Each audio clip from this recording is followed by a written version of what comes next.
Hello students, hope you all are keeping well. In this presentation, you will be able to understand how to mitigate the risk using the tool derivative.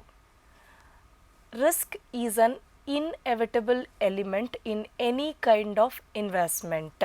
Risk can only be mitigated or reduced. It cannot be eliminated. How is that we are going to reduce risk using derivatives is what we are going to see in today's session. What is derivative? What are the uses of derivative? And what are the various types of derivatives? A derivative is a contract that derives its value from the performance of an underlying entity. This underlying entity can be an asset, index or interest rate and is often simply called as derivative. Derivative can be used for a number of purposes, including insuring against the price movements, that is hedging, increasing exposure to the price movements, for speculation, or getting access to otherwise hard to trade assets or markets. Some of the more common derivatives include forwards, futures, options, swaps.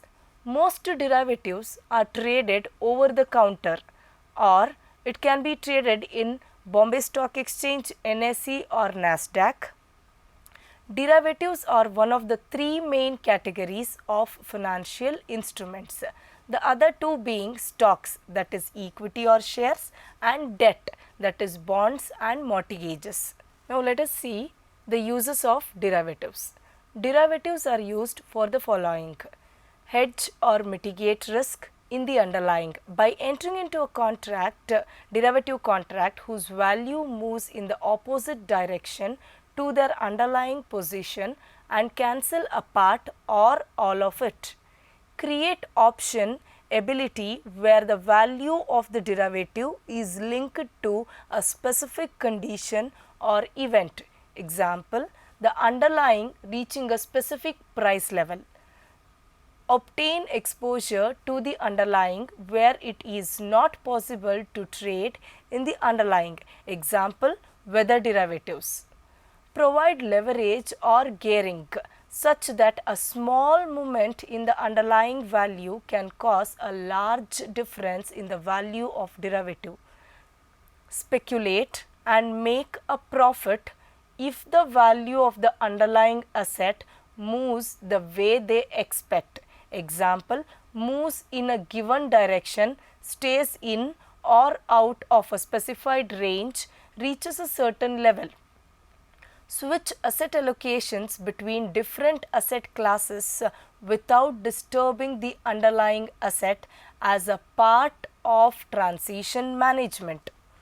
Avoid paying taxes. For example, an equity swap allows an investor to receive steady payments, example, based on LIBOR, that is London Interbank Offer Rates, while avoiding paying capital gain tax and keeping the stock. Now let us see the types of derivatives. Some of the most common variants of derivative contracts are as follows. Forwards. A forward is a tailor-made contract between two parties where payment takes place at a specified time in the future at today's predetermined price. The next kind of derivative is future. Futures are contracts to buy or sell an asset on a future date at a price specified today. A future contract differs from a forward contract in that the future contract is a standardized contract written by a clearing house that operates an exchange where the contract can be bought and sold. The forward contract is non-standardized contract written by the parties themselves. The next derivative instrument is option. Options are the contract that give the owner the right but not the obligation to buy in case of call option or sell in case of put option an asset. The price at which the sale takes place is known as strike price and is specified at the time the parties enter into the option. The option contract also specifies a maturity date. In case of an European option, the owner has the right to require the sale to take place on but not before the maturity date. In the American option, the owner can require the sale to take place at any time up to the maturity date. If the owner of the contract exercises this right, the counterparty has the obligation to carry out the transaction. Options are of two types, call option and put option.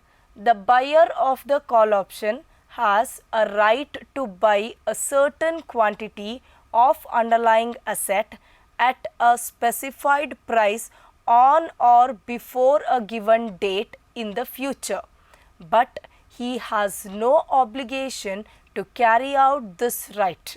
Similarly, the buyer of the put option has the right to sell a certain quantity of an underlying asset at a specified price on or before a given date in the future, but he has no obligation to carry out this right.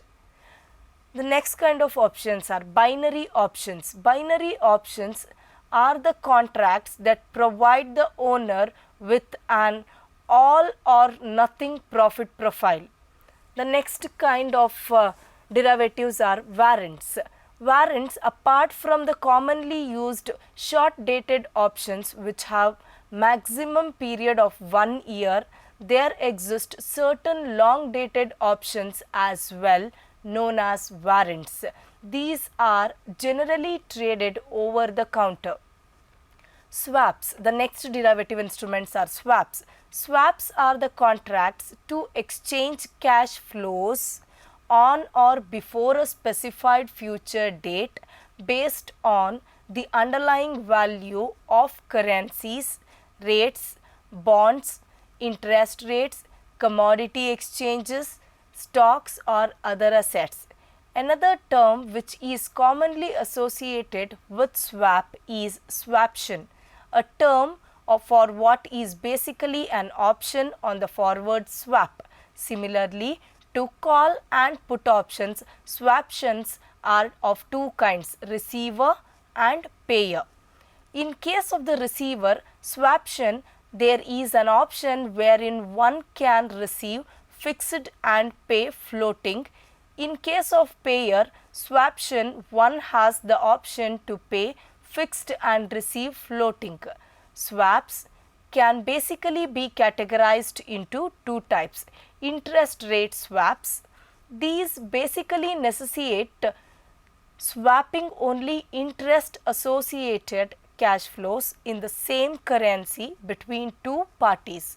Currency swaps. In this kind of swapping, the cash flows between the two parties include both principal and interest. Also, the money which is being swapped is in different currencies for both the parties. Hope you have got a good insight into what are derivatives, the uses of derivatives and the various types of derivatives.